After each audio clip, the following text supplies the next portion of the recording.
Hey, footy fans, you ready for some more footy fun with Footy Finn? Now, look, I just want to say, had a lot of interest, a lot of views, different comments on the channel over the last couple of days, new subscribers, particularly a lot of comments from our friends in South Africa or expat South Africans.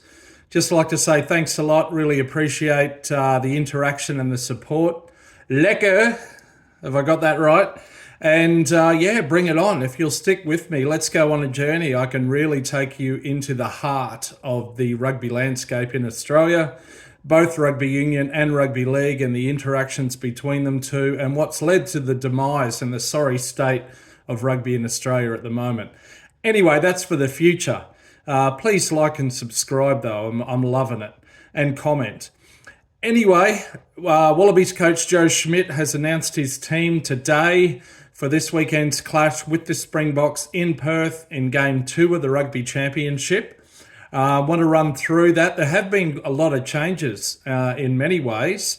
Overall, I'm pretty satisfied with it. So, look, what happened? Overall, 10 changes across the 23.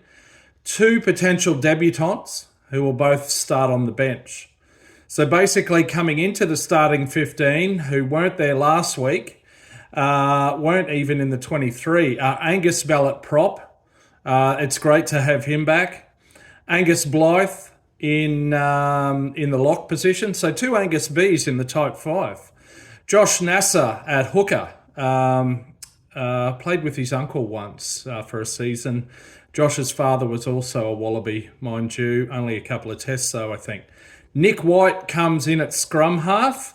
He'll be well known to South African fans from what I would call the Slapgate affair, but please don't judge him by that. And then Marika Coriambeti comes in at wing. He'll also be known to South African fans for what we'll call the Shouldergate affair, but some would say it was a very effective tackle. Anyway, on to the bench. Potentially making their debut, Seru Uru from the Queensland Reds at lock/loose forward from Brisbane, and young Max Jorgensen, who's almost 20.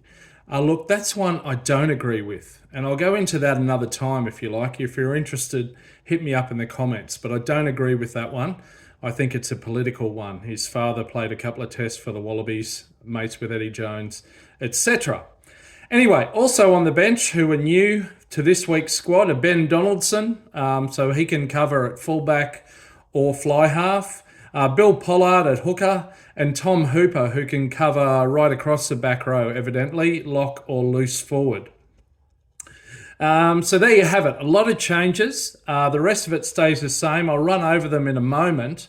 But of interest, in the starting back 3, there are 2 ex-NRL players. So Tom Wright, the fullback, he only played a few games for the Manly Warringah Sea Eagles, but he did play a few. And Marika Coriambeti played a few seasons along with Sulasi Vunivalu at the Melbourne Storm. Marika's last game with the Storm was a narrow loss of the grand final in 2016.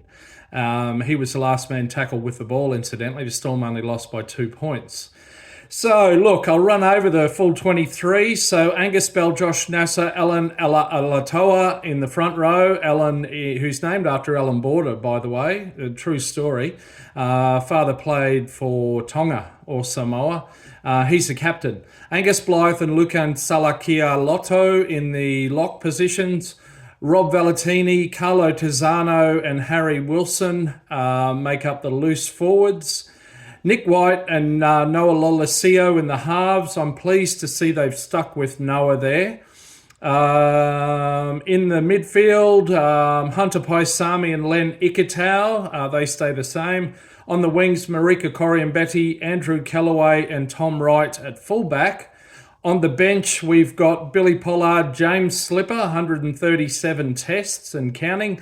Zane Nongor, Tom Hooper, Seru Uru, Tate McDermott, Ben Donaldson, and Max Jorgensen.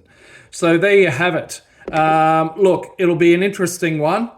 Wallabies to win by 12. I'm joking. Springboks to win by hopefully no more than 12. more likely 15 to 20, I think. I hope it's narrower than that. Interestingly, this one's in Perth on the west coast of Australia. It does have a sizable South Australian expat population. A few people are calling it Perthfontein. Of course, it's home to the Western Force, who are back in Super Rugby Pacific. Interestingly, it is next month, September, it will more than likely be announced that Perth will be the home of a brand new NRL club in a couple of seasons, the Perth Bears. So this would be a merger between the North Sydney Bears, who were a foundation NRL club from 1908, bowed out of the competition in the 1990s. Other potential teams could come from Papua New Guinea or even the South Island in New Zealand, but it's most likely to be the Perth-based Bears. So there you have it. Anyway, look, how am I doing for time? I was going to do a quick run over of the All Blacks squad. Basically, there's not a lot of changes. Interestingly, they have brought Sam Cane in onto the bench. They've got Will Jordan starting on the wing. They're two of the more notable changes, but look, I'll leave the focus of that for another time. So bring on the test. Look out for my next post. I want to got another idea or two over the next 24 hours. Again, thanks for your support. Please like and subscribe. I'm loving this. Comment. And until next time, maybe catch you around the middle of a rolling mall. See ya.